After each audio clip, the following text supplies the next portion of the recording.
Sveiki visi.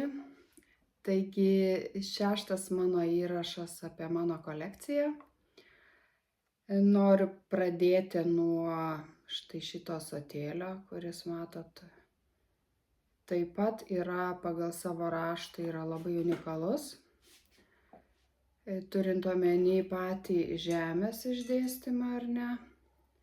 Ir patį, va čia mano, kaip sakau, tie mano mylimiausi dobelai iš Babytės kaimo, kuriuos jau apibūdinau.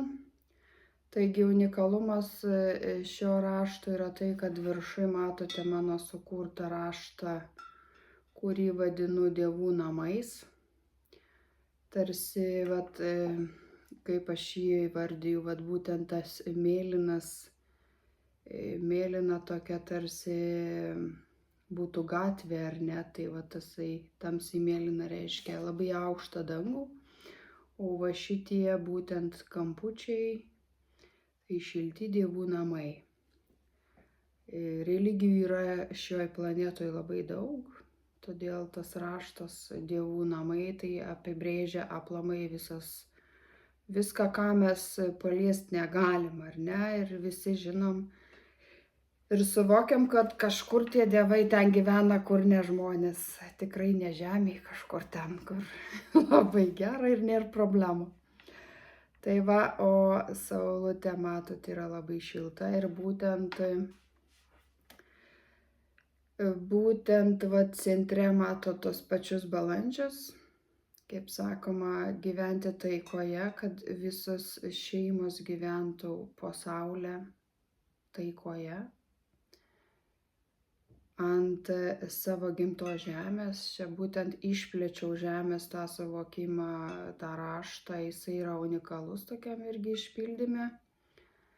Ir dobiliukai mano bitutės, tarp kitko, vieno judesio bitutės ir mano tie garsieji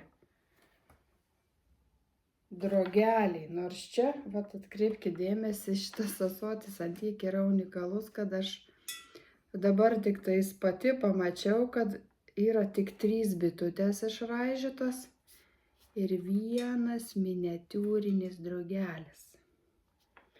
Ir aš atsimenu, kaip aš šitą raštą jau išdekoravau, jau nudažiau, jį nuspalvinau, dar prieš glazūravimą aš pastebėjau, kad nesu išraižiusi anei vienos boružėlės.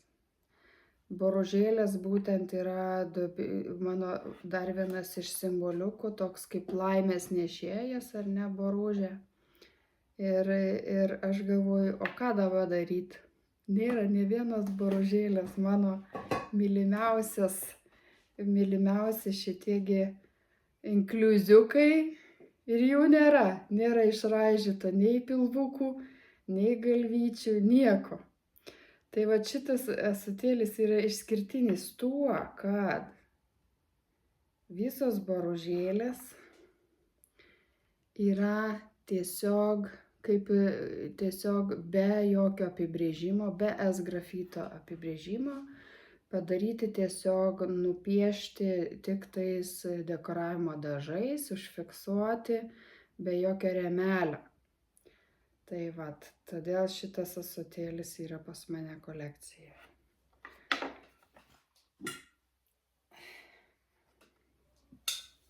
Sekantis ąsotis buvo toksai pas mane labai siauras etapas, kada ieškojau naujos formos, kažkokios kitokios formos negu įprastos. Ir būtent šitas, ir prieš tai matėt su dobiliuko ąsotėlis, yra labai panašios formos. Ir gal dar esu porą kokį jų padarius, nes šiaip daryta forma visai nieko, bet jinai, jai reikia tuoj galvoti kažkokį išskirtinį raštą, tu nori, nenori. Tai vat antras iš to nedidelio tokio etapo yra būtent vat šitas ir šitas ąsotis turi mano sukurtą gyvybės simbolį. Ką tai reiškia, ar ne? Tai va čia vėlgi viršui matom debesis ir visi puikiai suprantam, kas yra gyvybės šaltinis, ar ne? Tai yra vanduo. Vanduo, kuris krenta iš dangaus, ar ne? Tokia gaunasi gyvybės grandinė. Kažkur vandenį kažką palaisto, kažkas jame gimsta. Tai būtent ir yra šitas vat simbolis sukurtas, kad visas vanduo lašelių pagalba ar ne krenta į žemę kaip koksai gyvybės krioklys, o širdis, kaip mes visi suprantam, yra gyvybės simbolis, ar ne? Tai be nieko širdis neplaka ir širdis yra tai kraujas, ta raudona spalva ir viskas būtent šitas vat simbolis ir yra subrūkšniuotas į tokius vat šaltinio srovės. Tai yra viskas, kas gyva, viskas, kas vanduo, tai yra upės, ežerai, jūros, vandenynai. Toliau eina viskas, kas žalia, ar ne? Viskas, kas žydi, viskas, kas mus maitina. Čia vėlgi yra krentantis vandenys, tie vadinami kriokliai, viskas, kas yra tokiam pavidale, kur iš kalnų, ar ne, vanduo, upės prasideda, nuo upių viskas. O čia visa gyvybė, su vandeniu ateina visa gyvybė. Nes visi žinom, kad be vandens tai niekaip. Galim turėti medaus ir gramo, bet be vandens nei gramo nebus. O čia mano iliuzinės gėlės tos, kurios yra žinoma, kad aguonos nežydi kartu su tulpėm. Tai yra absoliutus toksai, kaip sakant, tokia kūrybinė nesąmonė, kuri kartu labai gražiai žiūrisi. Taip, nes tokių gėlių neegzistuoja, jinai yra absoliučiai iliuzinė. Nes aguonos žydi kažkur vasaros pradžioj, tulpės ryškiai pavasario gėlės. Tai vat ir kodėl aš tokią nesąmonę čia būtent sudėliojau, tai vėlgi protėvių raštuose, kai analizavausi anksčiau, labai daug tokio iliuzinio vaizdo, netitinkančio tikrovės. Tai aš manau, kad jie lygiai tokiu pat būdu kažką norėjo spalviškai suderinti kažką. Vat. O čia būtent matot žemės irgi tą visą išraišką, kuri irgi daugiau niekur nebuvo naudota. Tai tarsi toks lyg ir eksperimentas, kad žemė ruda kažkokia suaižėjus, ar tai tenais kažko praturtinta ir panašiai. Bet kažkaip vat būtent tų dviejų spalvų ar trijų kažkaip, vat šitam rašte jisai žiūrisi, bet kituose raštuose labai sunku yra priderinti, kad kažkokia tai estetinis vaizdas kažkoks tai gautųsi. Tai va, dėl savo unikalumo ir būtent, kad jis turi šiaip su tuo gyvybės šaltiniu ąsotis yra aplamai irgi vienintelis su tokiu išpildymu. Vienas dar yra buvo ąsotis padarytas kažkokio truputuką panašiu, bet jisai paprastesnis toks ir efekto tokio, vat, kuris tas gyvybės šaltinis, tai čia yra originalas, absoliučiai unikalus ąsotis. Tai va, ir dar noriu šiandieną jums pristatyti savo garsiąją, ar čia tilps, nežinau, savo garsiąją bliūdlėkštę. Turbūt šitą žodį galima įtraukti į lietuvių žodžių enciklopediją puikiausiai, nes šitas indas Taip, čia, kad labiau matytųsi, reikia patraukti gal į priekį.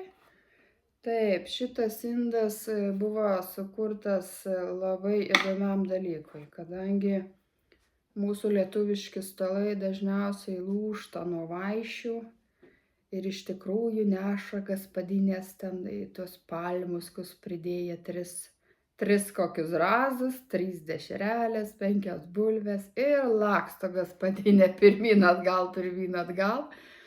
Tai būtent norėjau sukurti tokį indą, į kurį sudėtų gaspadinė praktiškai vieno atnešimo tiek, kad visiems užtektų. Ir kažkaip va tokia mintis kilo, kažkokį tokį va nei bliūdą, nei lėkštę, galvoju, ką čia galėčiau sukurti.